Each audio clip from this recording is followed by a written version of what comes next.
And he clapped back to Barkley, which led to a little back and forth. So take a listen to this. Barkley should stop before I go take his job, though. So I can do that well, too. He already ain't make enough money playing, so he need that job. He should stop talking to me. He also can't talk basketball with me either. Not smart enough, not qualified. No rings, can't sit at this table. I like Draymond, and he's a good player. But you know what he is? He's like the guy in the boy band who's the least important member, and he think the crowd is like cheering for him. He doesn't realize he's standing next to Justin Timberlake. He's the least famous person in the boy band, and he thinks he's a star. Matt, I'm starting with you. Who looks worse in the feud? Is it Draymond or is it I don't think anyone looks. Charles? I think it's great. I think it's great. It's back and forth. The Warriors are having a down year, so of course people are going to want to take shots. And I think Charles, and I love Charles as an analyst, and he was one of my favorite players growing up. As far as comparing those two, it's not really a comparison. I think it's skill. Everyone knows that. Draymond was in a great situation. He's still a very integral piece to all the success they've had. But as far as going back and forth, I love it because they both could talk. Here's my thing. When you look, Draymond was not on Barkley's level as a skilled player. We all know that. Barkley is top 50 all time. Barkley was a great, great player, even though he never won a championship. True. Okay? And no, Draymond, you can't take Charles Barkley's job because he is television. I mean, Charles Barkley talking on the NBA, people watch and listen. Trust me. Charles Barkley talking about anything.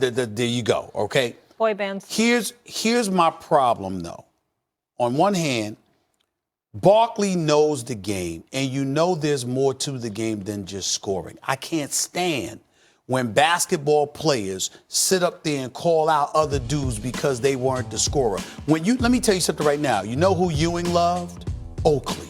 You know who Michael Jordan loved? Oakley. You know, the enforcers who protect you and stuff like that. You know Isaiah loved the Bill Lambiers of the world. To this guy, that's Rick Mahorn and those boys. Those are his boys to this very day because they protect. Everybody's got a job to do. Draymond does his job at a very exceptional level when Steph and Clay are on the court. Barkley knows that. In the case of Draymond Green, rather than insult, clapping back at Barkley, why don't you talk about your game and what you bring to the table and educate people about how brilliant you are basketball-wise? Because Draymond is a brilliant brother when it comes to basketball. Do you know that with the meetings where they got picks coming in, you know, they got their war rooms and stuff like that.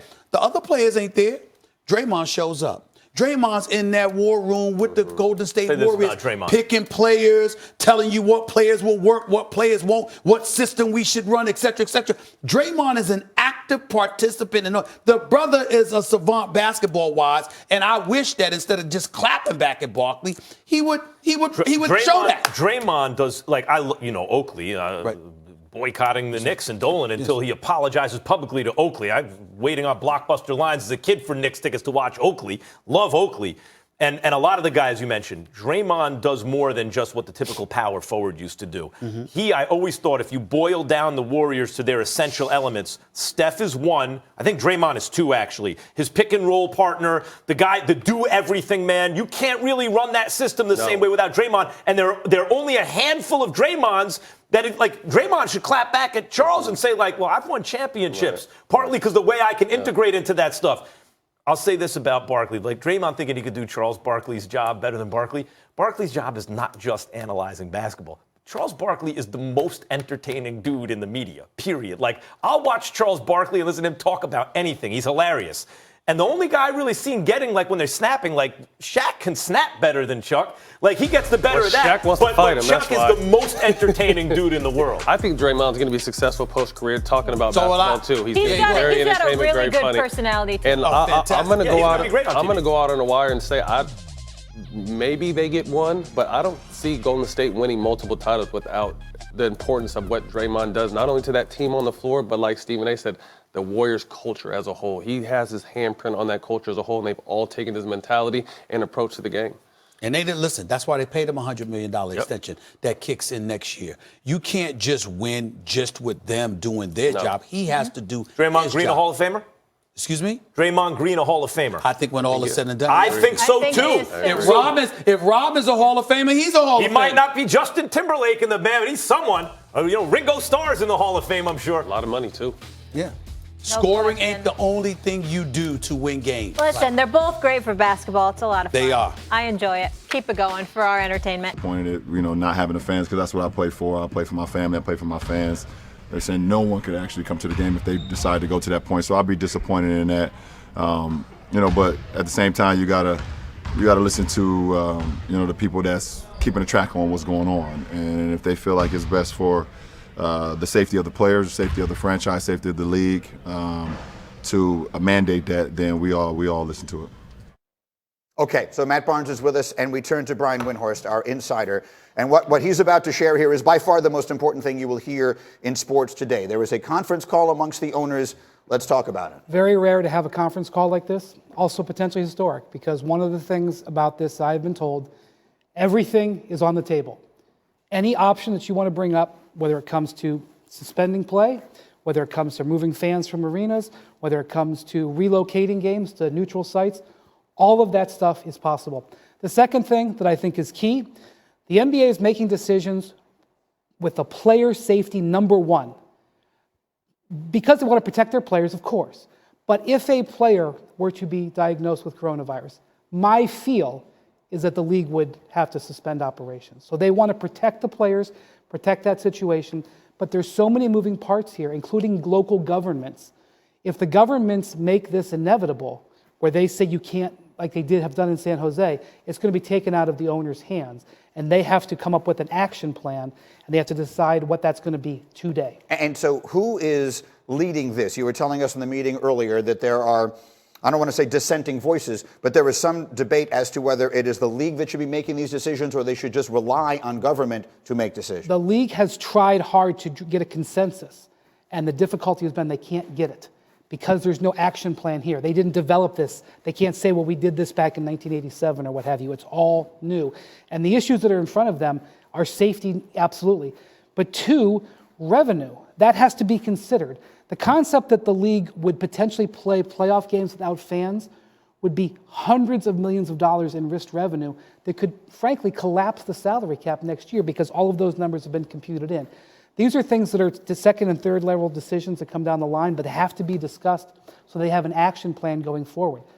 Sports in the NBA is probably going to be different going forward and in the very short-term future. And it's as soon as by the end of this day, I think it's important to continue to point that out. You told us something in our meeting this morning that I'm sure many people didn't know. I didn't know it. How did China react to this in January? Yeah, I think that's somewhat instructive. In China, when this became a major issue in January, they shut the Chinese Basketball Association down. They told everybody to go home, including a lot of players who are Americans and Canadian players, and they have not done anything in 2 months. And they are just now beginning the process of having the players come back with the idea that they could restart the season in early April.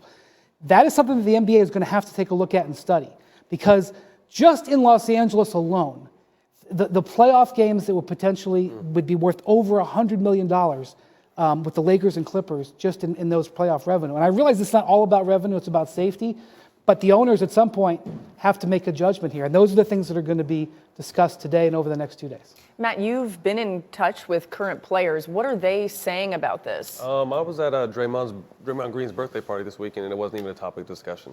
Guys aren't worried about it. It's not something that's being talked about. Some people think it's an overreaction. You hear a lot of different conflicting reports where, who's susceptible to get it, who's not susceptible to get it. But overall, I think I'm along the same lines as LeBron. To have to play in front of an empty arena would hopefully be the last possible option. I think the quality of play would be down. I think the excitement would be down. I mean, at this point in the season, you need some kind of motivation to get going. And if you're playing in a 30,000 empty seat arena, where's the motivation? Well, if I said your money was going to potentially be down next year because of it too, does that have any effect? I mean, yeah, but at the same time, like I said, we want to put on a show for our fans, for our family, and for our teammates, and taking the fans away is a huge part of what we do it for. I asked this question seriously. As a player, if you were an active player right now, and they gave you the option between playing games in empty arenas or actually halting the season, I would rather wait. You would rather not play? I think a majority of the players would just rather wait until we figure out exactly what's going on. I think it's important to realize that there are two separate things going here. There is the virus, which has, many people paying attention to it, government and doctors, and then there's the reaction to the virus. They are two separate things. They're related, but they're separate. Yeah. And if you're looking at what's happening, Greeny just read all of these things, all of these people, all these leagues that are changing their operations.